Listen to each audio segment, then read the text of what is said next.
Now to something that touches so many of us in one way or another, cancer. It's a heavy topic, but not one without hope. Kiers Rowley is here with her oncologist, Dr. Jag from Cancer Treatment Centers of America. Good morning. Thank you so much for joining us. All right, now Kiers just hit you're a stage 4 survivor, and you hit your 5-year mark.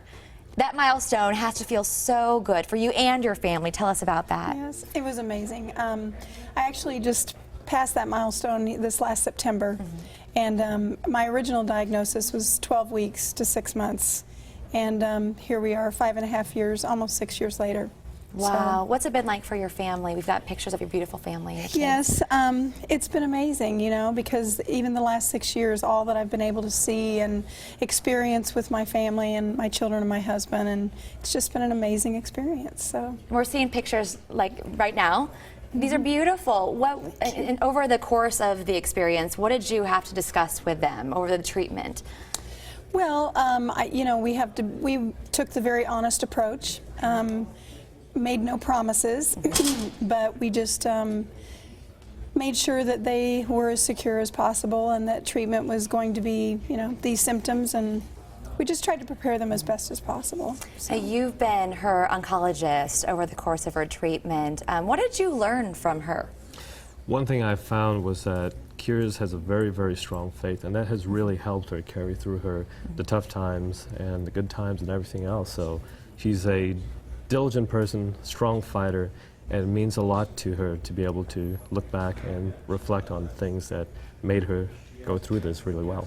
And when she hits that milestone, the 5-year mark, how does that make you feel as someone who's treating her and involved in her treatment? I'm so proud of her. She's done so well. But the thing is, I can't take all the credit because I can tell you she's worked so hard to be able to be compliant with everything. She's done so well to be able to do everything possible and calls when there are questions regarding her health. So she's really worked really hard to be able to make it this far. And now you've been traveling to Tulsa for treatment for about 5 years. What's that been like for you? Well, you know, obviously it's in another city, so it's not convenient all the time, but I will tell you it's only a 4-hour drive, and I think it's important to remember anytime when you're going to seek treatment outside of your hometown that you know, that you do everything you can, because in the end run it's a small sacrifice for a much bigger gain if you're able to get treatment. But it's only a 4-hour drive. It's not difficult at all, and they make it very, very easy to travel. So.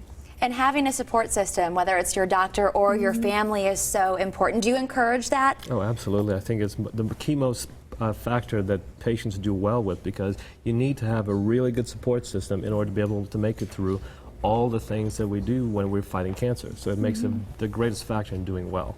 Now, this question is for both of you. What message do you have to someone out there who is maybe fighting cancer or has a family member who is fighting cancer? I think it's important to get a second opinion. It's important to be able to ask your doctor any questions about things which are concerning you.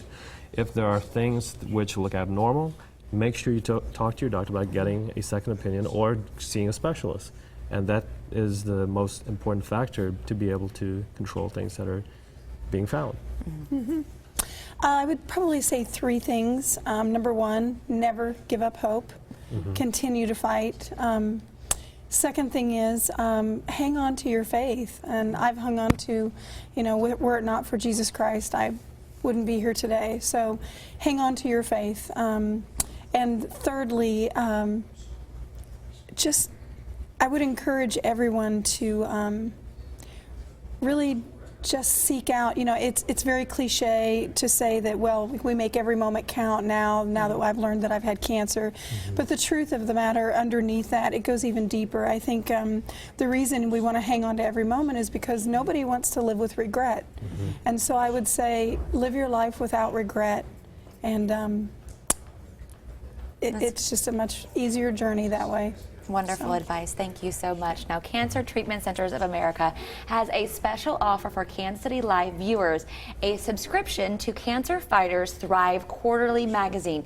You can register to receive it by visiting cfthrive.com or call 888-348 5492. Thank you so much for joining us this Thanks for morning having and us. sharing your stories. Thank you.